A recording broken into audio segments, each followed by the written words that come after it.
The world is facing an unprecedented crisis, with millions of people being dislocated due to war or economic hardship, and Western societies are struggling to find ways to deal with this situation. And although someone might say that education is a luxury for migrants or refugees, we're saying it is the only solution for their smooth integration into the community. Among these dislocated people, Heba, a 17-year-old refugee girl, would say, "I used to have a dream, but it's been blown away by the winds of this place. My dream was to go to university and study pharmacy.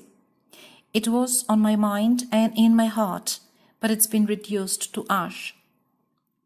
It is only through an inclusive education that children like Heba might have their dreams come true." Hello everyone, my name is Lazou, and along with my colleagues Psychogiou and Krassa, we will present you a study that took place in March-April 2017 after my being invited by the Bureau of Educational and Cultural Affairs of the US Embassy in Athens, Greece, to participate in an international visitor leadership program with regards to visiting and observing classes in international schools and organizations with the most diverse demographics around the world. More specifically, the program included the visits to 3 major cities, that is Seattle, Atlanta, and New York, where large numbers of migrants and refugees have settled. The visits proved to be more than useful, as I had the opportunity to observe classes and discuss with colleagues and learn from their expertise. This presentation consists of 2 parts.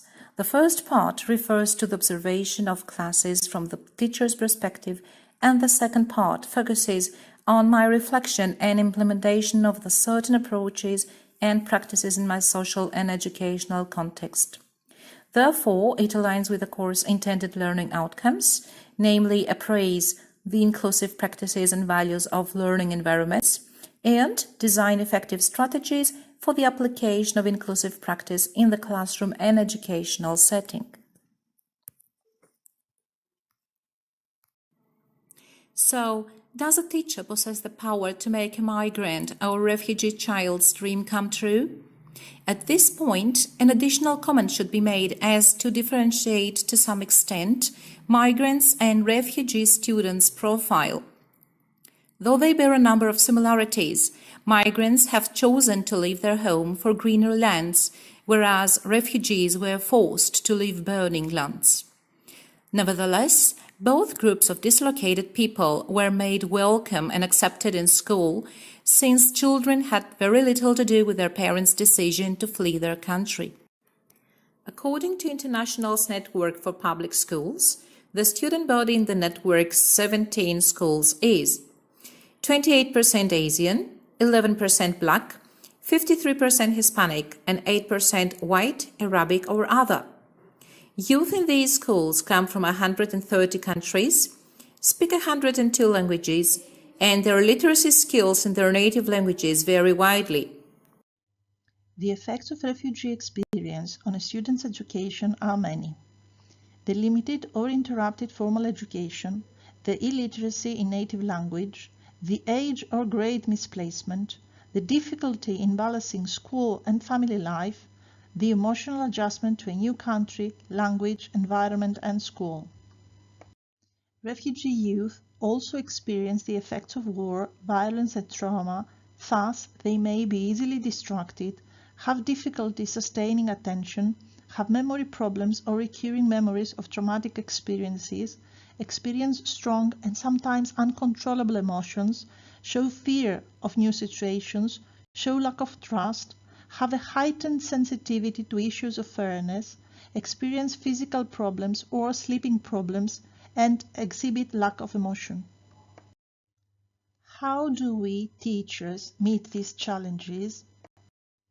Lifelong learning, respect, responsibility, kindness, and appreciation are the core values to build upon.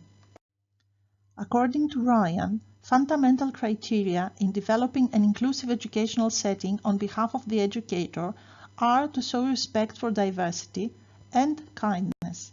it is his or her responsibility to apply a pedagogy that appreciates diversity and identifies skills and talents that boost learners' self-esteem, allows for success, and thus encourages lifelong learning. Doveston and Kinnegan's article on Growing Talent for Inclusion, which analyzes their appreciative inquiry methodology, stresses that instead of identifying problems, analyzing causes, and working on possible solutions, diversity can be advantageously exploited so as to allow talents and skills to arise and learning outcomes to be achieved. As Coleman posits, diversity is to be celebrated, and we are to benefit from it. Now we are moving on to Part 1, the Applied Strategies of Effective Inclusive Education in American International Schools. Children are made welcome at schools. Therefore, messages that cultivate a safe and secure learning environment that instills love and affection based on the aforementioned core values are found all around. This is something also mentioned in the UDL, as teachers need to reduce potential threats and distractions in the learning environment. As Goldman argues in his book Emotional Intelligence, negative feelings are not conducive to learning. People who are overwhelmed with anxiety or depression do not assimilate new information well. These actions should take place without neglecting the learner's own language and culture. Diversity should be valuing difference rather than trying to eliminate it. UDL also mentions how important it is to promote understanding across languages. Accordingly, school attendance is to be acclaimed. One of the major issues of migrants and refugees' dropout rates is the feeling of failure and lack of attendance. Additionally, family issues, especially if some basic needs are not met, seem to hinder students' attendance and lead to interrupted education. Therefore, stressing the importance of attendance is vital for school success. Imagine with all your mind. Believe with all your heart. Achieve with all your might. These are messages that boost their self-esteem and encourage students to set goals.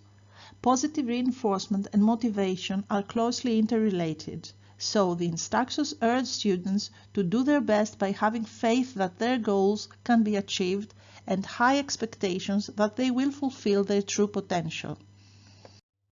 Instructional design fosters an international model versus a traditional one that is based on social constructivism, interdisciplinary and cross-curricular approach, and the universal design for learning framework. In particular, following the guidelines of UDL, instructors or curricular designers care for all students' needs from the beginning. Content and Language Integrated Learning, CLIL, is applied for learning another subject such as physics or geography through the medium of a foreign language, and learning a foreign language by studying a content-based subject. Additionally, authentic problems to be solved are engaged in the learning process, a practice which aligns with the guidelines of UDL. All instructions are clearly demonstrated, the vocabulary involved is presented in an illustrative way, and a cross-curricular approach is implemented so that even a science lab is a place to practice the language. Students need the opportunity to discover new interests and talents. Some enrichment activities include STEM experiments, arts craft and art therapy, leadership activities, team building projects, educational field trips, sports, or drama. Art is constructively exploited, allowing students to express their feelings, make positive connections between their own country, culture, and language. We can admire marvelous mosaics created by the whole learning community that stress the universal character of education in all-inclusive educational contexts and the chance to achieve goals after struggling in rough waters. In a playful, creative way, students are enabled to considerably improve their productive skills in English while connecting with their cultural heritage. Communication using multiple media that do not only use speech or text, but also incorporate any forms of art such as drawing, music, or dance is a guideline suggested by UDL to promote inclusiveness. The incorporation of poetry in the teaching procedure not only creates a happy and stress-free environment for students, but also promotes communication and collaboration among them. Students who are experiencing emotional stress yet want to learn and engage in learning actions are apt to find their learning less than maximal because emotions are thwarting synaptic connections from being formed and consolidated. Stories of Arrival, the Tequila Project, is a very successful example of such implementation. This is also a way of finding out learners' personal interests so that the instructors can plan appropriate activities personalized and contextualized to their everyday lives. Another guideline developed by the UDL is to provide alternatives as far as requirements for rate, timing, and speed are concerned, since learners differ in the way they can interact with the materials and technologies. It is a matter of equity, providing each student with what he or she needs. Authentic classroom practices. Peer collaboration or peer tutoring based on a constructivist approach is applied and students reflect on its value. Collaboration is #1 ingredient for inclusion, and teachers support and encourage every chance for peer interactions, such as one-to-one peer tutoring. Practices such as debate discussions and role-playing activate internal processes and social negotiations and help them develop cognitive and social lifelong learning skills. Teamwork is very important and frequently used. In Miss Laberer's art class, a cross-curricular approach is implemented. Students enhance their vocabulary, main verbs needed related to subjects, that is demonstrated through both audio and pictorial visual aids and a definition. Students that struggle with language barriers are additionally enhanced by written instructions throughout their task.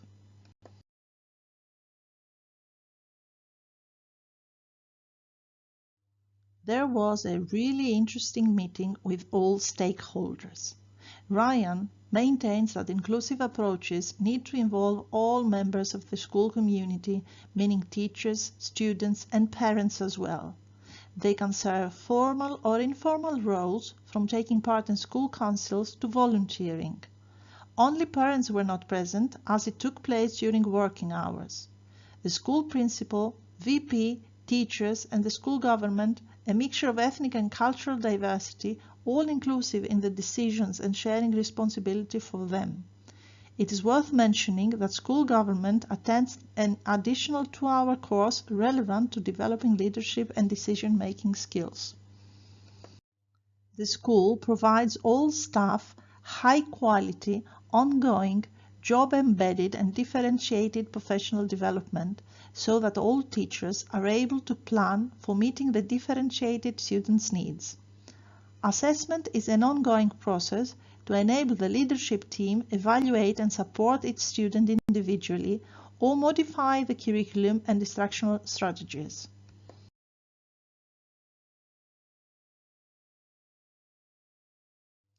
Ryan underlines the importance of the need for an ongoing professional development for teachers, and he also stresses that schools improve not necessarily as a result of individual people doing remarkable things in isolation, but as a consequence of a variety of people working together in many different ways and roles, using multitude of resources that are available to them.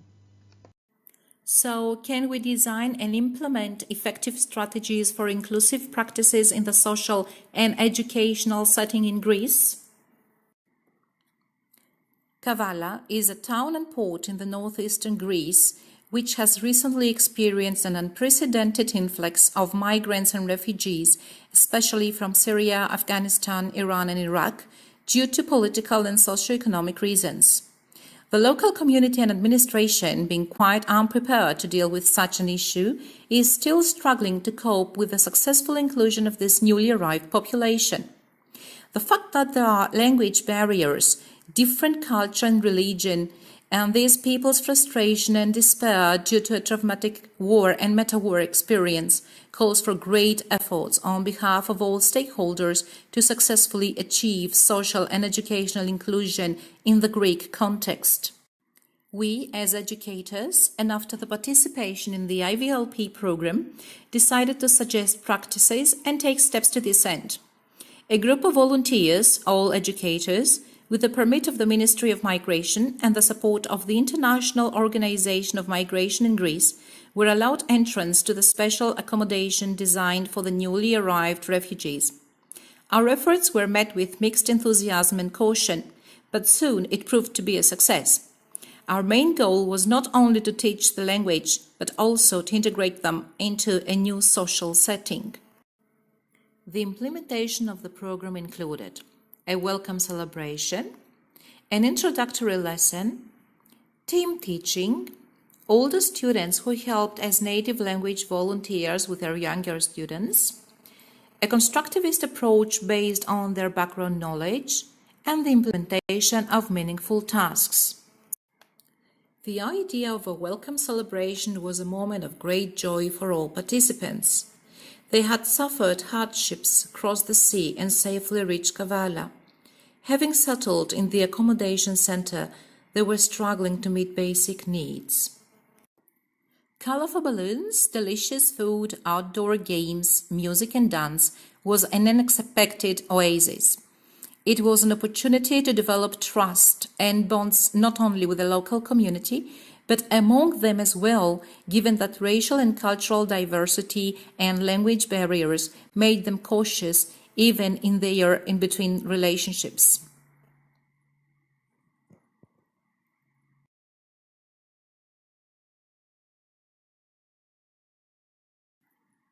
After the celebration, in the establishment of a pleasant atmosphere, we offered summer classes for 6 to 17-year-old refugee students in Kavala. There were about 80 refugee students, but the numbers changed every day as there were continuously newcomers. They were initially split up into 4 groups that gave us the opportunity for an introductory lesson. That allowed us to evaluate their prior knowledge in English and build on it. The age was another criterion we had to take into consideration, as there were cases of gross cognitive mismatch. Respect for cultural issues as well as all the aforementioned values had to be considered. Of course, we avoided asking personal questions, as most of them had lost family and friends. The National Center on Educational Restructuring and Inclusion underlines the importance of collaboration in effective inclusive education. In particular, as Villa and Thousand posit, teachers working together to plan lessons as well as co-teaching are practices touted as important ingredients for inclusive education to work. Team teaching, especially with a native speaker, teacher or volunteer, proved to be more than valuable. It made students feel safer, diminishing language barriers and facilitating the learning process. Additionally, we noticed that most students had a mobile device, as it was one of the few personal portable means of communication they could bring from their homeland. Additionally, the accommodation center provides them with free internet connection, and therefore we encourage students to make good use of their mobile devices for educational purposes and as a language facilitator. We sent them quizzes and games, recommended songs, and even movies. Being more than one teachers, whether in our indoors or outdoors activities, was essential. Students had the care and attention they needed, and difficulties that arose could be tackled as there was more scaffolding and guidance. We should note here that all teachers shared an electronic document that served as keeping track of the students' progress, if the objectives have been met, and thus be flexible in our instructional design and keep record and reflect to incidents, behavior or psychological that might have arisen.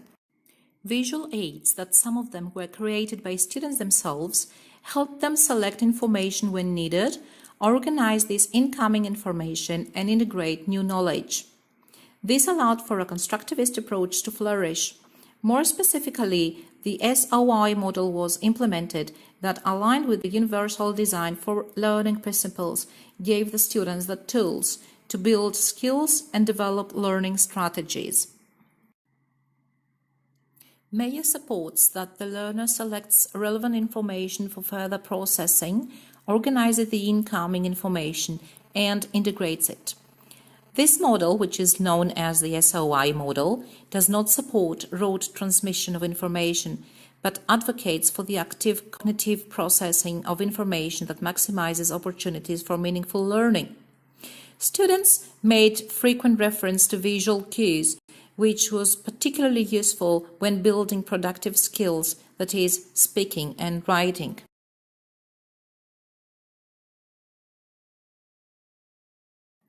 Villa and Thousand stress the importance of a constructivist approach based on students' background knowledge as well as multiple intelligences learning, which are practices that promote inclusion in the classroom. Role-playing, filling in an application form, talking about everyday habits are some examples of the implementation of meaningful tasks. Students were willing to learn and thankful for providing them with the basic equipment. Younger learners got enthusiastic as it was the first time they had ever had their own notebooks, pencils, activity handouts, and award stickers. Multisensory and total physical response approaches, drawing, plasticine, flashcards, provided, according to the universal design for learning, multiple means of presentation, action and expression, and engagement.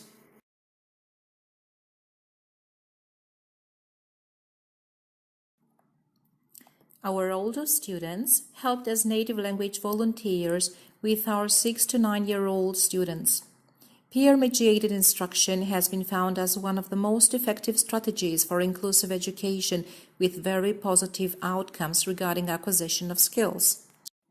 The volunteer teachers of the association invited their summer students from the Long-Term Accommodation Center to take part in the celebration of European Day of Languages that they organize every year on September the 26th. To celebrate the European Day of Languages 2017 in Kavala, we collaborated with the International Organization of Migration team and prepared a poster and a story, with the theme Everybody Smiles in the Same Language. Refugees still attend special transition classes before being integrated in the mainstream education due to language barriers. Therefore, it was a wonderful opportunity to meet our regular students, take part in the drawing competition, play games, and prepare their own game introducing their languages and culture. Our refugee students prepared a game with words in 4 languages and invited all participants to play and learn. The final product was building a story in all 4 languages. We all had a great time, and we were more than pleased to see that some of them asked to be volunteers, so they all wore the same T-shirts and caps and they mingled with Greek students. The International Organization of Migration was pleased to make the following announcement. A team of children and adolescents from the Long-Term Accommodation Center in Kavala joined and had a great time in the celebration of the European Day of Languages organized by the Association of State School Teachers of English in Kavala and AG. The team interacted with the local students of Kavala and participated in many games. Furthermore, a lot of kids from LTAC Kavala took part in the painting competition and exhibition and were happy to receive prizes. Although this was a great experience, which was much valued from all the participants, local community and refugees, refugee educational inclusion in Greece is still in its infancy, and there is much to be done in the future. The Ministry of Education is up to a new educational plan towards the successful inclusion of refugees in the mainstream education. Let's hope that we teachers will do our best to help refugee children like Heba make their dreams come true. Thank you.